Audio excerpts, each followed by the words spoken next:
नमस्कार दोस्तों, क्या आपने कभी खुद से यह सवाल पूछा है?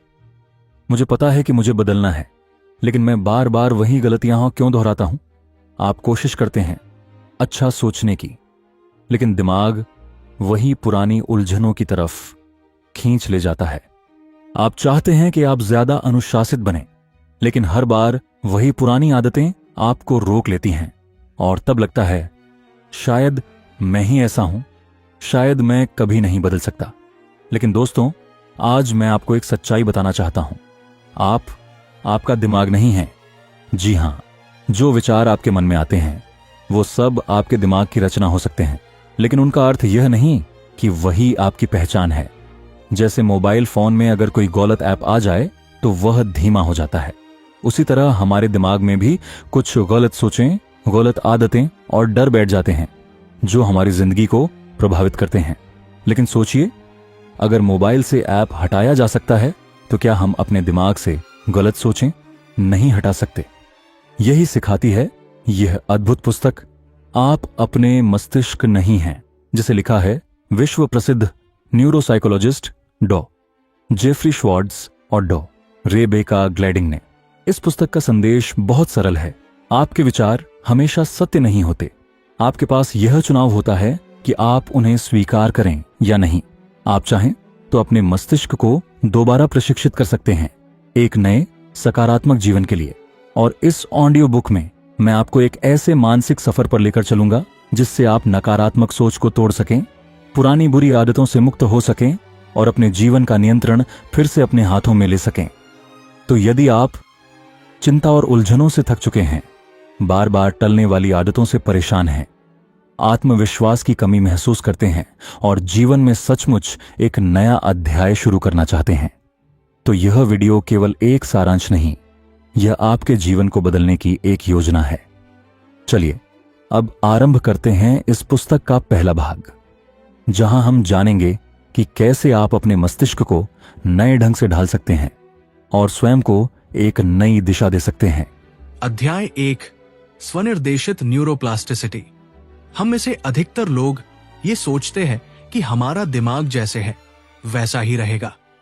हमारी सोच, हमारी आदतें, हमारा स्वभाव सब कुछ स्थायी है। लेकिन विज्ञान आज कुछ और कहता है। डॉक्टर जेफरी श्वार्ट्ज बताते हैं कि हमारा मस्तिष्क पूरी तरह से बदल सकता है। इस बदलाव की प्रक्रिया को कहते हैं न्यूरोप्लास्टिसिटी। अब इस शब्द को समझते हैं। न्यूरो का मतलब है मस्तिष्क और प्लास्टिसिटी का अर्थ है लचीलापन, यानी मस्तिष्क को आवश्यकता अनुसार ढाला जा सकता है। लेकिन असली जादू तब होता है जब यह प्रक्रिया आप स्वयं करें, और इसी को कहते हैं स्वनिर्देशित न्यूरोप्लास्टिसिटी। कल्पना कीजिए, आपके भीतर एक ऐसी शक्ति है जिससे आप अपने मस्तिष्क के विचारों, प्रतिक्रियाओं और आदतों को नए सिरे से गढ़ सकते हैं। यह कोई कल्पना नहीं, यह विज्ञान है। हमारे मस्तिष्क में करोड़ों न्यूरॉन्स होते हैं और ये न्यूरॉन्स आपस में जुड़कर सोच, भावना और व्यवहार बनाते हैं। जब आप बार बार एक जैसी सोच या व्यवहार दोहराते हैं तो मस्तिष्क में वो मार्ग और मजबूत होता जाता है। एक छोटा उदाहरण, मान लीजिए एक व्यक्ति हर बार तनाव में आकर सिगरेट पीता है। धीरे धीरे उसका मस्तिष्क ये सीख जाता है, तनाव सिगरेट राहत। अब ये आदत बन जाती है। लेकिन यहीं से हम बदलाव शुरू कर सकते हैं। अगर वो व्यक्ति हर बार तनाव आने पर सिगरेट की जगह 5 मिनट ध्यान करे या टहलने चला जाए और ये प्रक्रिया 21 दिन, 60 दिन, 90 दिन तक दोहराता रहे, तो मस्तिष्क नया मार्ग बनाता है। अब नया संबंध बनता है, तनाव ध्यान राहत। यही है न्यूरोप्लास्टिसिटी। और जब आप ये बदलाव अपने निर्णय से करते हैं तो ये बन जाता है स्वनिर्देशित न्यूरोप्लास्टिसिटी। दोस्तों, इसका अर्थ यह है कि आपकी नकारात्मक सोच स्थायी नहीं है, आपकी बुरी आदतें स्थायी नहीं है, आपकी सीमाएं स्थायी नहीं है। आप यदि लगातार और जागरूक रूप से सकारात्मक सोच और अच्छे व्यवहारों को चुनते हैं तो आपका दिमाग नए सिरे से खुद को ढालना शुरू कर देता है। तो पहला कदम है अपने विचारों की दिशा को जानना। उसे पहचानना और उसे दोबारा से प्रशिक्षित करना। आपका दिमाग कोई पत्थर की मूर्ति नहीं है। ये एक गीली मिट्टी है जिसे आप अपने हाथों से नया आकार दे सकते हैं। बस जरूरत है लगातार अभ्यास, सकारात्मक सोच और आत्मविश्वास की। अगले अध्याय में हम जानेंगे 2 बेहद रोचक वैज्ञानिक सिद्धांत, हेब का नियम, हेब्स लॉ और क्वांटम ज़ेनो प्रभाव, जो समझाते हैं कि आदतें कैसे बनती है और कैसे बदली जा सकती है। अध्याय 2, हेब का नियम और क्वांटम ज़ेनो प्रभाव। हम जो काम बार बार करते हैं वही धीरे धीरे हमारी आदत बन जाता है। जो सोच हम बार बार सोचते हैं वही हमारा स्वभाव बन जाती है। और यही बात बताता है पहला सिद्धांत, हेब का नियम। हेब का नियम कहता है जो न्यूरॉन्स, मस्तिष्क की कोशिकाएं साथ में सक्रिय होते हैं वे आपस में जुड़ जाते हैं। यानी जब हम किसी सोच या व्यवहार को बार बार दोहराते हैं तो हमारे दिमाग में उसका मार्ग और गहरा होता जाता है। कल्पना कीजिए कि आप किसी नई नौकरी में जाते हैं और रोज सुबह 8 बजे की बस पकड़नी होती है। कुछ दिन तक सब ठीक चलता है, लेकिन एक दिन आप 10 मिनट लेट हो जाते हैं, बस छूट जाती है और आप ऑफिस देर से पहुंचते हैं। उस दिन आपको शर्मिंदगी महसूस होती है और तनाव होता है। अब अगली बार जब भी आप लेट होने लगते हैं आपका दिमाग वही पुराना तनाव महसूस करने लगता है और उस तनाव से बचने के लिए आप सिगरेट पीते हैं, क्योंकि सिगरेट में निकोटिन होता है जो थोड़ी देर के लिए आराम देता है। धीरे धीरे ये प्रक्रिया बार बार दोहराई जाती है और दिमाग ये मान लेता है कि तनाव से निपटने का तरीका है सिगरेट। अब देखिए, सिगरेट पीना एक आदत नहीं थी, बल्कि एक बार बार दोहराया गया उत्तर था जिसे आपका दिमाग खुद सीख गया। यही हेब का नियम है, जो व्यवहार बार बार दोहराया जाता है वो स्थायी बन जाता है। अब समझते हैं दूसरा सिद्धांत, क्वांटम ज़ेनो प्रभाव। यह सिद्धांत कहता है कि यदि आप किसी चीज पर लगातार ध्यान दें तो वो आपकी चेतना में स्थायी रूप से अंकित हो जाती है। सरल भाषा में कहें तो ध्यान, अभ्यास और जागरूकता से कोई भी मूर्ख समझदार बन सकता है। यानी अगर आप लगातार सकारात्मक सोचें तो आपका दिमाग खुद को उसी दिशा में ढालना शुरू कर देगा। अगर आप बार बार ये सोचें, मैं सफल हो सकता हूं, मैं बदल सकता हूं, मुझे सिगरेट की जरूरत नहीं, तो धीरे धीरे ये विचार आपके मस्तिष्क का नया सच बन जाएगा। दिमाग को बदलने की ये प्रक्रिया धीमी जरूर है, लेकिन ये काम करती है। शर्त यह है कि आप लगातार अभ्यास करें। कोई भी पुरानी आदत टूट सकती है, कोई भी नया व्यवहार अपनाया जा सकता है, अगर आप उसे पर्याप्त बार दोहराएं और उस पर ध्यान केंद्रित करें। यही है इन दोनों सिद्धांतों की सीख। जो आप बार बार करते हैं वही आपका स्वभाव बन जाता है और जिस बात पर आप बार बार ध्यान देते हैं वही आपकी पहचान बन जाती है। अब ये आप पर है कि आप किन विचारों और किन आदतों को दोहराते हैं।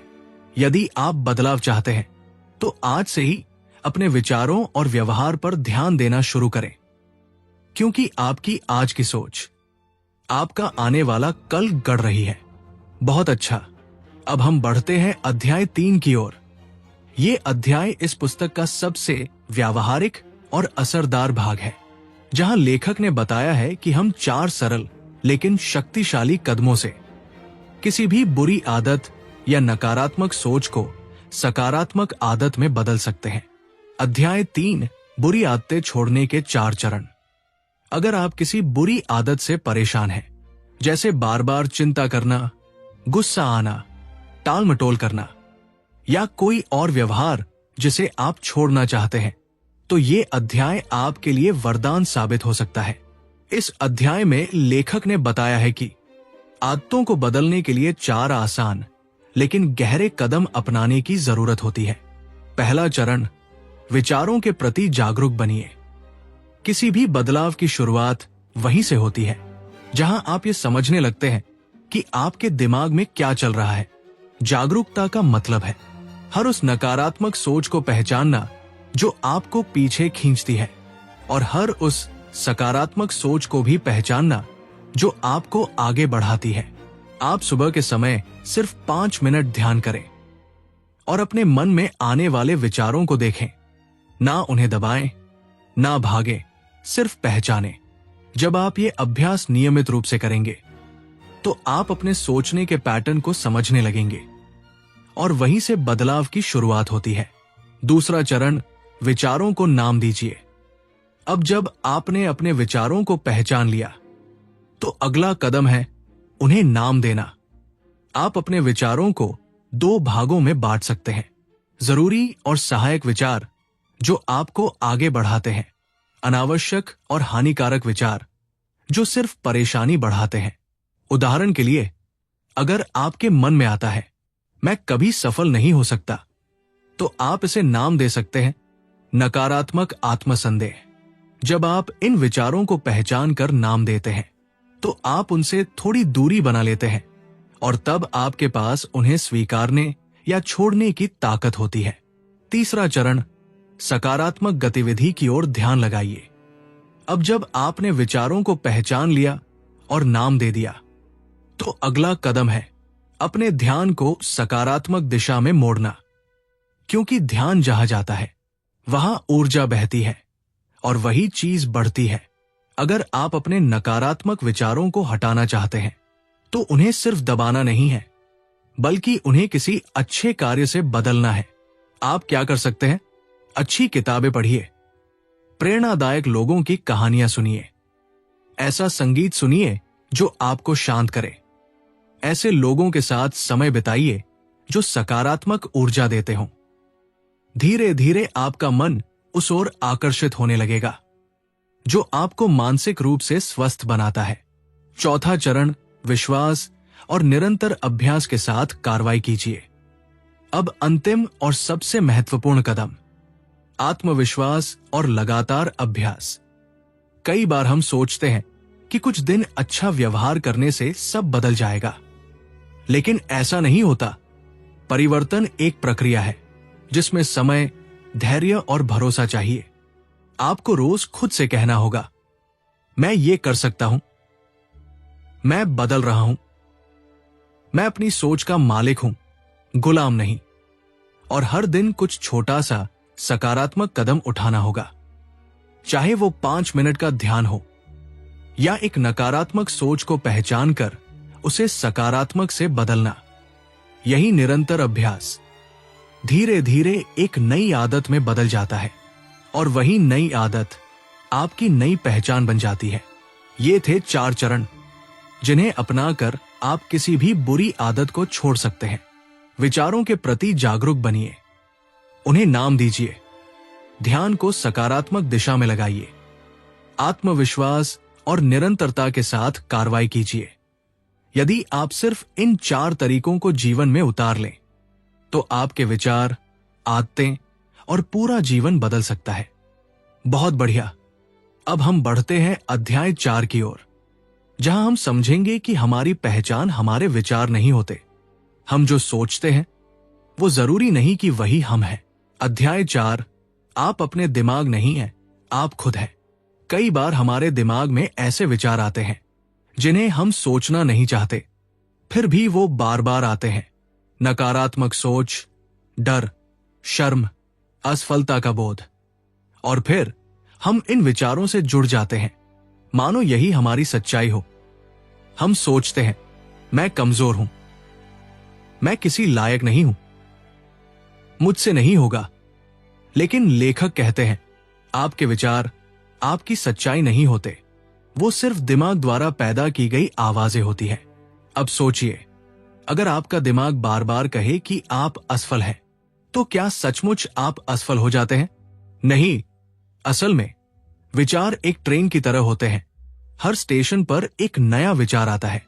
आप चाहे तो उस ट्रेन में चढ़ सकते हैं या चाहे तो उसे जाने दे सकते हैं। लेखक ने एक कहानी सुनाई, एक युवा अमेरिकी अभिनेता की। शुरुआत में उसने बहुत अच्छा प्रदर्शन किया, लेकिन एक दिन जब एक जज ने उसके अभिनय को पसंद नहीं किया तो उसके दिमाग में विचार आने लगे, मैं अच्छा अभिनेता नहीं हूं, मुझ में प्रतिभा नहीं है। धीरे धीरे उसने इन विचारों को सच मान लिया और उसका आत्मविश्वास गिरता गया। लेकिन जब उसने डॉक्टर श्वार्ट्ज की सलाह ली तो उसने ये समझा कि ये विचार सिर्फ दिमाग की बनाई धारणाएं हैं जो समय के साथ बदली जा सकती है। उसने धीरे धीरे सकारात्मक सोच पर ध्यान देना शुरू किया और कुछ ही महीनों में उसका आत्मविश्वास लौट आया। वो फिर से बेहतर अभिनय करने लगा और नए अवसर मिलने लगे। इस कहानी से सीख मिलती है, हम वही नहीं है जो हमारा दिमाग बार बार कहता है। हम वो है जो अपने विचारों में से क्या स्वीकार करते हैं और किसे अनदेखा करना सीखते हैं। तो अगली बार जब कोई नकारात्मक विचार आए तो उसे रोके नहीं, बस पहचानिए कि वो आपका हिस्सा नहीं बल्कि एक अस्थायी विचार है। अगर आप चाहें तो आप हर विचार का मूल्यांकन कर सकते हैं और चुन सकते हैं कि कौन सा विचार आपकी सेवा करता है और कौन सा सिर्फ भ्रम है। इस अध्याय की सबसे बड़ी सीख ये है, आप अपने विचारों के पीछे छुपी शक्ति है, न कि उन विचारों के गुलाम। अगर आप विचारों को नियंत्रित करना सीख जाएं, तो आप अपने जीवन को भी नियंत्रित कर सकते हैं।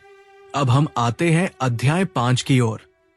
ये अध्याय हमें ये भरोसा देता है कि बदलाव संभव है, बशर्ते हम अपने दिमाग को सही दिशा में प्रशिक्षित करना सीखें। अध्याय 5, हम अपने मस्तिष्क को दोबारा प्रशिक्षित कर सकते हैं। हमारे जीवन में जो कुछ भी बार बार होता है वो हमारी आदत बन जाता है और जब वही आदतें हमारा व्यवहार बनती है तो वही हमारा जीवन बन जाता है। अब सवाल यह है, क्या ये आदतें बदली जा सकती है? इसका उत्तर है हाँ। जैसा हमने पिछले अध्यायों में जाना, हमारा दिमाग स्थायी नहीं है बल्कि वो लचीला है, बदलने योग्य है। अगर हम बार बार किसी नकारात्मक सोच पर ध्यान देंगे तो वो और मजबूत होगी, लेकिन अगर हम जानबूझकर सकारात्मक सोच और सही आदतों पर ध्यान केंद्रित करें तो हमारा दिमाग उसी दिशा में बदलने लगता है। अब सवाल है, ये कैसे करें? यहां लेखक कुछ सरल लेकिन प्रभावशाली तरीके बताते हैं। 1, उन बातों पर सोचिए जिन्हें आप वास्तव में महत्व देते हैं। हर इंसान के जीवन में कुछ ऐसी चीजें होती हैं जो उसे भीतर से प्रेरित करती है, जैसे परिवार, आत्मसम्मान, स्वतंत्रता, स्वास्थ्य या सफलता। जब आप अपने जीवन के इन मूल्यों को पहचानते हैं तो आप अपने दिमाग को एक दिशा देते हैं। अब सोच सिर्फ भटकती नहीं बल्कि एक मकसद की ओर बढ़ती है। 2, उन बातों पर ज्यादा ध्यान दीजिए जो आपको खुशी देती है। जब आप बार बार चिंता, डर और असफलता की बात सोचते हैं तो दिमाग उसी रास्ते को मजबूत करता है। लेकिन जब आप सोचते हैं मैं सफल हो सकता हूं, मैं खुश रह सकता हूं, मेरे जीवन में बहुत संभावनाएं हैं, तो धीरे धीरे दिमाग उसी सोच को अपनाने लगता है। 3, हर दिन कुछ सकारात्मक कार्य कीजिए। सिर्फ सोचना ही काफी नहीं बल्कि उसे जीवन में उतारना भी जरूरी है। आप क्या कर सकते हैं? सुबह उठकर ध्यान करें, कोई अच्छी पुस्तक पढ़ें, आभार प्रकट करें, दिन भर में छोटे छोटे अच्छे निर्णय लें। ये छोटे कदम ही लंबे समय में बड़े बदलाव लाते हैं। 4, नकारात्मक परिस्थिति में भी सोचिए, मैं क्या सीख सकता हूं? हर परेशानी में एक अवसर छिपा होता है, हर असफलता में एक संदेश छिपा होता है। अगर हम ये सोचें कि इस स्थिति से मैं कैसे उभर सकता हूं, मैं इससे क्या सीख सकता हूं, तो हमारा दिमाग समाधान पर ध्यान देने लगता है, ना कि सिर्फ समस्या पर। 5, ध्यान और आत्म जागरूकता का अभ्यास करें। हर दिन कुछ समय खुद के साथ बिताइए। चुपचाप बैठिए और ये देखिए कि आपके मन में क्या चल रहा है। जब आप अपने विचारों को देखना सीख जाते हैं तो आप उनमें फंसते नहीं बल्कि उन्हें बदलना शुरू कर सकते हैं। इस अध्याय का सार ये है, बदलाव की कुंजी हमारे हाथों में है। हमारा दिमाग एक जिंदा उपकरण है जिसे जैसे हम चलाएंगे वो वैसा ही चलेगा। अगर हम उसे बुरी आदतों की तरफ ले जाएंगे तो वो वही जाएगा, लेकिन अगर हम हर दिन छोटे छोटे सकारात्मक कदम लें तो हमारा दिमाग नए रास्ते बनाएगा। और एक नया बेहतर जीवन रचेगा। अब हम पहुंचते हैं अध्याय 6 पर, जहां हम सीखेंगे कि किसी भी नकारात्मक सोच या आदत को केवल दबाना नहीं, बल्कि नई दृष्टि से देखना और समझना कितना जरूरी है। इसी प्रक्रिया को कहते हैं रीफ्रेमिंग। अध्याय 6, सोच का नया दृष्टिकोण, रीफ्रेमिंग। हम सबके मन में कभी न कभी ऐसे विचार आते हैं जो हमें परेशान कर देते हैं, जैसे मैं कभी ठीक नहीं हो पाऊंगा, मेरे साथ हमेशा बुरा ही होता है, लोग मुझे पसंद नहीं करते। अक्सर हम इन विचारों से डरकर या तो उन्हें अनदेखा करते हैं या पूरी तरह मान लेते हैं। लेकिन लेखक कहते हैं, ना तो उन्हें तुरंत स्वीकार करना सही है और ना ही उनसे भाग जाना। हमें चाहिए कि हम उन्हें नई दृष्टि से देखें। यही है रीफ्रेमिंग। रीफ्रेमिंग का अर्थ है किसी स्थिति, सोच या अनुभव को एक नए और लाभदायक नजरिए से देखना। अब इसे एक उदाहरण से समझते हैं। एक व्यक्ति लेखक के पास आया। वो कहता था कि जब भी वह किसी गंभीर विषय पर सोचता है, उसके मन में अचानक अनचाहे विचार आने लगते हैं, जैसे अपशब्द, अजीब कल्पनाएं, जिन्हें वो सोचना ही नहीं चाहता। उसे लगने लगा था कि वो मानसिक रूप से बीमार हो रहा है। लेखक ने उसे सलाह दी कि वो उन विचारों को कोई नाम दे, जैसे विदेशी आक्रमणकारी या दिमागी शोर। जब उसने उन विचारों को नाम दिया तो उसे महसूस हुआ कि वो विचार उसके नहीं है, वो सिर्फ एक दिमागी आदत है। अब वो व्यक्ति हर बार सोचता, ये मैं नहीं हूं, ये सिर्फ मेरा दिमाग है जो पुरानी आदत से सोच रहा है। मैं तय करूंगा कि मुझे क्या स्वीकार करना है। धीरे धीरे उसका डर कम हुआ और कुछ ही समय में वो फिर से संतुलित जीवन जीने लगा। इस कहानी से ये साफ होता है, हमारे दिमाग में आने वाले हर विचार को सत्य मान लेना जरूरी नहीं। अगर हम उन्हें शांत मन से देखें, समझें और एक नया दृष्टिकोण अपनाएं, तो वही सोच जो कभी परेशानी देती थी, अब सीख बनने लगती है। रीफ्रेमिंग में यह महत्वपूर्ण है कि हम किसी विचार या अनुभव को नया नाम दें, उसमें छिपे भय को पहचानें और फिर खुद से कहें, ये मैं नहीं, ये सिर्फ एक विचार है, और अंत में उस पर नई सोच के साथ प्रतिक्रिया दें। यह प्रक्रिया हमें विचारों से दूर खड़े होकर उन्हें देखने की शक्ति देती है, ना कि उनके गुलाम बनने की। इस अध्याय की सबसे बड़ी सीख यह है, विचारों को दबाने से नहीं, बल्कि समझदारी से देखने से परिवर्तन आता है। हर नकारात्मक सोच एक मौका है, या तो उसमें उलझने का या उसे एक नई सोच से बदलने का। चुनाव हमारे हाथ में है। अध्याय 7, पुनः ध्यान केंद्रित करना, रीफोकस। अब तक हमने सीखा कि कैसे विचारों को पहचानें, कैसे उन्हें नाम दें, कैसे उन्हें एक नए दृष्टिकोण से देखें। अब बारी है ध्यान को सही दिशा में मोड़ने की, क्योंकि केवल विचारों को पहचानना काफी नहीं होता। हमें यह भी सीखना होता है कि अपने दिमाग को हम कहां व्यस्त रखें। बहुत बार ऐसा होता है कि कोई नकारात्मक या विचलित करने वाला विचार आता है और हम उससे बचने की कोशिश करते हैं, लेकिन जितना हम उससे बचते हैं वो उतना ही जोर से लौट आता है। ऐसे समय पर रीफोकस करना सबसे शक्तिशाली उपाय है। इसका अर्थ है अपने ध्यान को जानबूझकर किसी सकारात्मक, उत्पादक और लाभदायक चीज पर केंद्रित करना। अब ये कैसे किया जाए? लेखक कुछ सरल उपाय बताते हैं।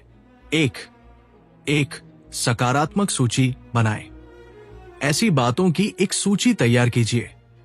किन सकारात्मक विचारों पर आप ध्यान देना चाहते हैं? कौन सी अच्छी आदतें आप अपनाना चाहते हैं? किन लोगों के साथ आप समय बिताना चाहते हैं? जब कभी नकारात्मक सोच मन में आए तो उस सूची को पढ़िए और उस पर ध्यान केंद्रित कीजिए। आपका ध्यान जितनी बार सकारात्मक दिशा में जाएगा, उतनी जल्दी आपका दिमाग उस रास्ते को मजबूत करेगा। 2, मनपसंद गतिविधि में लग जाइए। जब कोई अनचाहा विचार बार बार आ रहा हो तो उस पर झगड़ने के बजाय अपने आप को किसी सकारात्मक कार्य में लगाइए, जैसे किताब पढ़ना, संगीत सुनना, टहलना, किसी दोस्त से बात करना, अपनी किसी रचनात्मक रुचि को अपनाना। इससे न केवल विचार का प्रभाव घटता है, बल्कि दिमाग नई आदतें बनाना शुरू करता है। 3. परिणाम की कल्पना कीजिए। जब आप किसी जरूरी काम पर ध्यान नहीं लगा पा रहे हो, तो उस काम को पूरा करने के बाद जो संतोष, सफलता या खुशी मिलेगी, उसकी कल्पना कीजिए। जब आपका दिमाग उस सकारात्मक परिणाम की छवि देखता है, तो वो उस दिशा में काम करने के लिए प्रेरित होता है। 4. नकारात्मक विचार को स्वाभाविक रूप से जाने दीजिए। ध्यान रखें, रीफोकस का अर्थ ये नहीं कि नकारात्मक सोच को जबरन रोका जाए, बल्कि उसका अर्थ है उसे आकर चला जाने देना और साथ ही अपने ध्यान को वहां ले जाना जहां आप सचमुच जाना चाहते हैं। ये अभ्यास जितना नियमित होगा, आपका मन उतना ही तेजी से बदलता जाएगा। इस अध्याय की सीख साफ है, ध्यान वो चाबी है जो आपके विचारों के दरवाजे खोलती है। आप उसे जहां लगाएंगे, वहीं से नया रास्ता निकलेगा। इसलिए सोचिए नहीं कि आप किससे बचना चाहते हैं, बल्कि सोचिए कि आप कहां पहुंचना चाहते हैं और उसी पर ध्यान लगाइए। बहुत बढ़िया। अब हम बढ़ते हैं अध्याय 8 की ओर। ये अध्याय एक तरह से आत्मचिंतन और आत्मस्नेह का पाठ है। इसमें लेखक बताते हैं कि खुद को समझना, स्वीकार करना और सम्मान देना बदलाव की सबसे अहम कुंजी है। अध्याय 8 पुनर्मूल्यांकन, रीइवैल्यूएशन। जब हम किसी बुरी आदत या नकारात्मक सोच में फंसे होते हैं, तो हम अपने आप से दूर हो जाते हैं। हम ये भूल जाते हैं कि हमारी असली पहचान क्या है। हम खुद को उस सोच या व्यवहार के आधार पर आंकने लगते हैं जो हमारे लिए सही नहीं है। इसीलिए लेखक कहते हैं, बदलाव तभी स्थायी होता है जब हम अपने अंदर झांके और खुद से एक बार फिर जुड़े। इसे ही कहते हैं पुनर्मूल्यांकन। पुनर्मूल्यांकन का अर्थ क्या है? इसका मतलब है अपने आप को फिर से देखना, एक नई दृष्टि से समझना और ये पहचानना कि हम क्या है और क्या नहीं है। जब हम अपने अंदर झांकते हैं, तो हम पाते हैं कि हम केवल अपनी आदतें नहीं हैं, हम अपने विचार नहीं हैं, हम अपनी असफलताएं नहीं हैं, हम उससे कहीं ज्यादा है। लेकिन जब तक हम नकारात्मक आदतों और सोच से चिपके रहते हैं, तब तक हम अपने असली स्वरूप से दूर रहते हैं। लेखक इस अध्याय में क्या सलाह देते हैं? अपने आप से मित्रता करें, अपने आप से वैसा ही व्यवहार करें जैसा आप अपने किसी प्रिय मित्र से करते। नरमी से बात करें, आलोचना से नहीं, सहानुभूति से देखें। जब कोई बुरा विचार आए या कोई पुरानी आदत दोहराई जाए, तो खुद से कहें, ठीक है, ये फिर हो गया, लेकिन मैं इससे सीख रहा हूं, मैं बेहतर हो रहा हूं। अपने स्वास्थ्य, सुंदरता और भावनाओं को महत्व दीजिए। जो चीजें आपको भीतर से अच्छा महसूस कराएं, उन्हें नजरअंदाज न करें।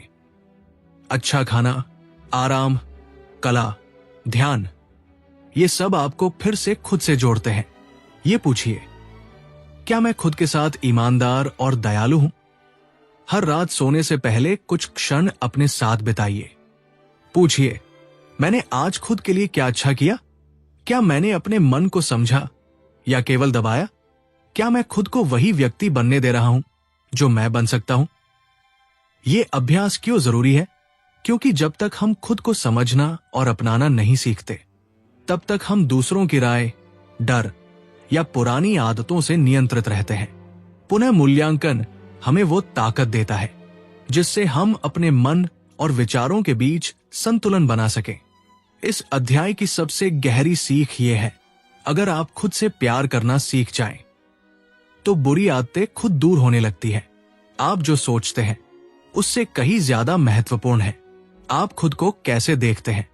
इसलिए आज से एक नई शुरुआत करें, अपने आप से दोस्ती की, क्योंकि यही बदलाव की असली जड़ है। अब हम पहुंचते हैं अध्याय 9 पर। यह अध्याय हमें यह समझाता है कि बुरी आदतों से छुटकारा पाने के लिए हमें जरूरत नहीं किसी बाहरी सहारे की, बल्कि हम प्राकृतिक और सकारात्मक तरीकों से ही अपने जीवन में गहरा परिवर्तन ला सकते हैं। अध्याय 9, प्राकृतिक तरीकों से आदतों को बदलना। कई लोग ये जानते हुए भी कि कोई आदत उन्हें नुकसान पहुंचा रही है, उसे छोड़ नहीं पाते। उदाहरण के लिए धूम्रपान, शराब, ज्यादा मिठाइयां खाना या लगातार मोबाइल पर स्क्रॉल करते रहना। जब उनसे पूछा जाता है, तुम ये क्यों करते हो, तो अक्सर जवाब होता है, तनाव कम करने के लिए। यानी ये आदतें केवल आदत नहीं, बल्कि तनाव से राहत पाने का तात्कालिक उपाय बन चुकी है। अब समस्या ये है कि ये उपाय थोड़ी देर तो राहत देते हैं, लेकिन लंबी अवधि में और अधिक नुकसान करते हैं। लेखक कहते हैं, हमें इन अस्वस्थ आदतों की जगह प्राकृतिक और लाभदायक तरीके अपनाने चाहिए। अब प्रश्न उठता है, कैसे? 1, समस्या को समझने का तरीका बदलिए। पहला कदम है समस्या से भागने के बजाय उसे पहचानना। जैसे मैं हर बार अकेलापन महसूस करते ही मिठाई खा लेता हूं, तो उस अकेलेपन को देखें, समझें, स्वीकार करें। फिर सोचें, क्या इस भावना से निपटने का कोई और तरीका है? 2, तात्कालिक राहत के स्थान पर दीर्घकालिक समाधान चुनिए। ध्यान दीजिए, धूम्रपान, शराब, मिठाई, ये सब फौरी राहत देते हैं, लेकिन मानसिक और शारीरिक स्तर पर आपको खोखला कर देते हैं। इसके स्थान पर आप क्या कर सकते हैं? गहरी सांस लेना, 10 मिनट टहलना, शांत संगीत सुनना, किसी भरोसेमंद व्यक्ति से बात करना, ध्यान, प्रार्थना या जर्नलिंग करना। ये तरीके न केवल सुरक्षित हैं, बल्कि आपकी मानसिक शक्ति को बढ़ाते भी हैं। 3, आदत के पीछे छिपे भाव को समझिए। हर आदत के पीछे एक भावना होती है। उदाहरण के लिए, आप हर बार थकने पर मोबाइल उठाते हैं क्योंकि आप दिमागी विश्राम चाहते हैं। तो प्रश्न ये नहीं होना चाहिए, मुझे मोबाइल छोड़ना है, बल्कि ये, क्या मुझे मानसिक विश्राम का कोई और तरीका मिल सकता है? जब आप जड़ को समझते हैं, तभी आप उस आदत को सही दिशा में मोड़ सकते हैं। 4, प्राकृतिक आनंद को महसूस करना सीखिए। आज की दुनिया में खुशी का मतलब बन गया है तेज, झटपट और दिखावटी आनंद। लेकिन असली खुशी मिलती है एक अच्छी बातचीत में, किसी प्रियजन को गले लगाने में, शांत संगीत सुनने में, किसी पुराने दोस्त से मिलने में, या सिर्फ सूरज की रोशनी में बैठने में। इन साधारण चीजों में छिपी है असली संतुलित खुशी, जो आपको व्यसनों की जरूरत से मुक्त कर सकती है। इस अध्याय की सबसे सशक्त बात यही है, जो आदतें आपको तोड़ती है, उन्हें छोड़कर उन तरीकों को अपनाइए जो आपको भीतर से जोड़ती है। प्राकृतिक समाधान धीमे जरूर होते हैं, लेकिन गहरे, स्थायी और सुरक्षित होते हैं। अध्याय 10, 3 मुख्य जीवन सबक और निष्कर्ष। अब तक आपने जाना कि आप अपने दिमाग के गुलाम नहीं हैं। आप सोच को बदल सकते हैं, आदतों को दोबारा ढाला जा सकता है, और आप अपने जीवन के हर पहलू को नियंत्रित करने की शक्ति रखते हैं। इस अंतिम अध्याय में लेखक हमें 3 ऐसे जीवन सबक देते हैं जिन्हें यदि आपने सच में समझ लिया तो बदलाव स्थायी हो जाएगा। पहला सबक, जो अच्छा लगता है वो हमेशा अच्छा नहीं होता। सोशल मीडिया, जंक फूड, बुरी आदतें, ये सब देखने या करने में आसान लगते हैं। दिमाग को तात्कालिक सुख मिलता है, लेकिन लेखक कहते हैं हर वो चीज जो दिमाग को तुरंत अच्छा लगे वो जीवन के लिए जरूरी नहीं होती। हमें ये समझना होगा कि क्या जो चीज अभी अच्छी लग रही है वो सच में हमारे भविष्य, सेहत और सफलता के लिए लाभकारी है।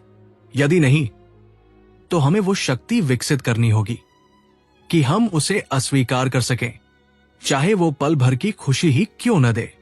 दूसरा सबक, सोच को नियंत्रित करने के लिए 4 चरणों का अभ्यास करें। अब तक आपने ये 4 कदम सीखे। विचारों के प्रति जागरूक बनना, उन्हें नाम देना, लेबल करना, सकारात्मक दिशा में ध्यान लगाना, आत्मविश्वास के साथ निरंतर सकारात्मक कार्य करना। अगर आप रोज सिर्फ इन 4 बातों पर काम करें, तो धीरे धीरे आपका दिमाग खुद को नए रास्तों पर ढाल लेगा। सोच बदलेगी, आदतें बदलेंगी, जीवन बदलेगा। तीसरा सबक, अच्छी आदतों को लिखिए और अभ्यास कीजिए। जिन आदतों को आप अपनाना चाहते हैं उन्हें सिर्फ सोचिए मत, उन्हें लिखिए। एक डायरी या नोटबुक में ये लिखें, मैं सुबह उठकर क्या करना चाहता हूं, मैं कौन सी सोचें छोड़ना चाहता हूं, मैं किन लोगों के साथ रहना चाहता हूं, मैं किस प्रकार की जीवन शैली चाहता हूं। फिर हर दिन उस दिशा में छोटा सा एक कदम उठाइए। लिखना, सोचना और करना, जब ये तीनों एक साथ होते हैं तब असली परिवर्तन होता है। निष्कर्ष, आप अपने विचार नहीं, उनकी शक्ति है। दोस्तों, you are not your brain सिर्फ एक किताब नहीं, बल्कि एक चेतना है जो हमें ये याद दिलाती है कि हमारे विचार हमें परिभाषित नहीं करते, हमारा दिमाग हमें चलाए। इससे पहले हमें उसे चलाना आना चाहिए।